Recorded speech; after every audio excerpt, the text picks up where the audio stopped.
apart from the physics, which is there, you can read the book and not have to understand all of it and still understand it. Well, that's nice to know. I mean, the book I found exciting because it was partly autobiographical in the sense that it was covering the period that I've been in science and talking about people, many of whom I know or have worked alongside. And the story is about the people and the way that science works. That the public at large often have the impression that science is some sort of pure ideal. Well, of course it is a pure ideal. But the people who practice it are humans with the same frailties as any other group. And so you have saints and sinners, and there's always the pressure upon you to get there first, because Nobel Prizes are awarded to the people, if you like, who come in first in a race. And the race is not always one that they have led from the start. The analogy that I drew is that it's often a relay race, and it just happens to be you that are carrying the baton over the line first when the photographs are taken.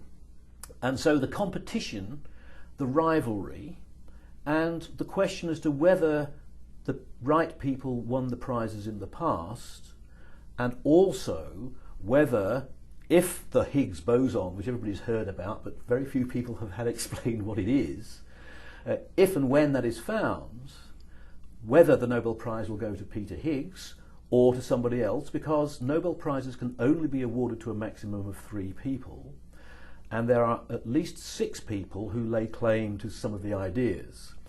And well, I spent a lot of time in the book trying to get to the bottom of this, and I hope I have, and we will see if the Nobel committees read what I write or take any notice of it in due course, I suppose. But let's talk about infinity.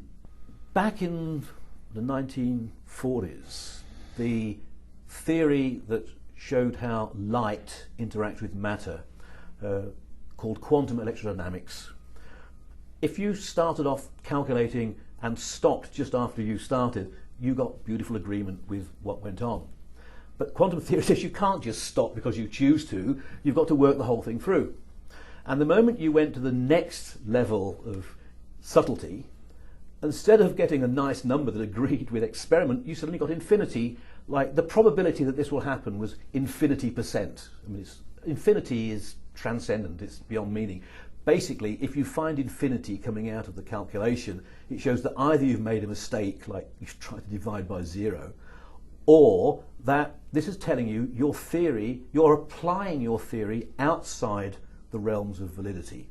Basically, if you find infinity as the result of a calculation, you've not got a theory.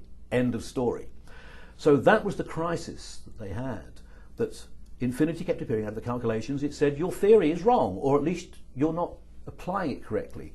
Easy to say, a difficult matter to solve, but it was solved in 1947 for quantum electrodynamics, and the Nobel Prize was won by Feynman, Schwinger and Tominaga at that time.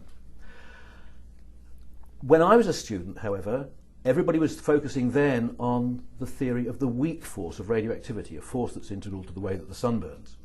And the infinity puzzle erupted there.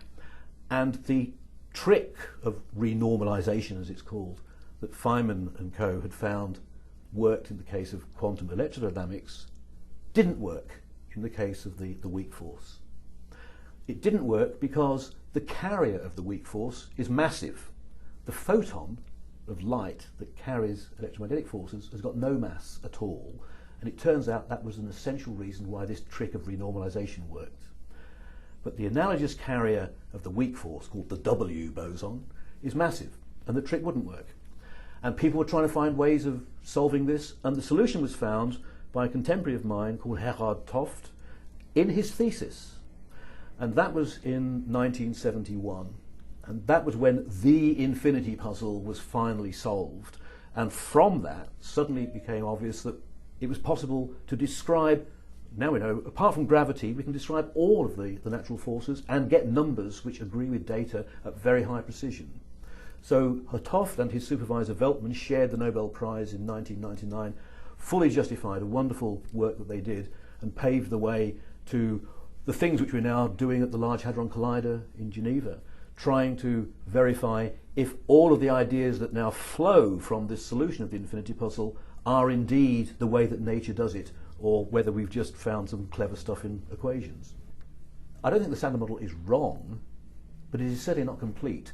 The analogy is Newton's mechanics were not wrong, but they were extended by Einstein into a much richer edifice, of which Newton's turned out to be the very good approximation in a limited region. Likewise with the Standard Model. The Standard Model actually explains, or at least can describe, pretty much everything that we have seen. I think there's nothing really that's out of line with it drastically, apart from neutrinos travelling faster than light, maybe, he says in parentheses, and hopes we don't pursue that one any further. But we know that the Standard Model can't be the end of it, because there's a lot of numbers we have to put in by hand, which must come from somewhere. So the dream is that the Standard Model is a bit like Newton's laws, that it will be seen one day to be an approximation to the richer complete theory, in an analogous way perhaps that Newton's laws were an approximation to Einstein's richer theory. The nature of that richer theory, which will describe the Standard Model, is yet to be found. Technicolor is one possibility, supersymmetry, many ideas, more ideas than theorists probably. That's why experiment is so important. For me as a theorist to say it's experiment that's important might be a bit radical, but that's how it is.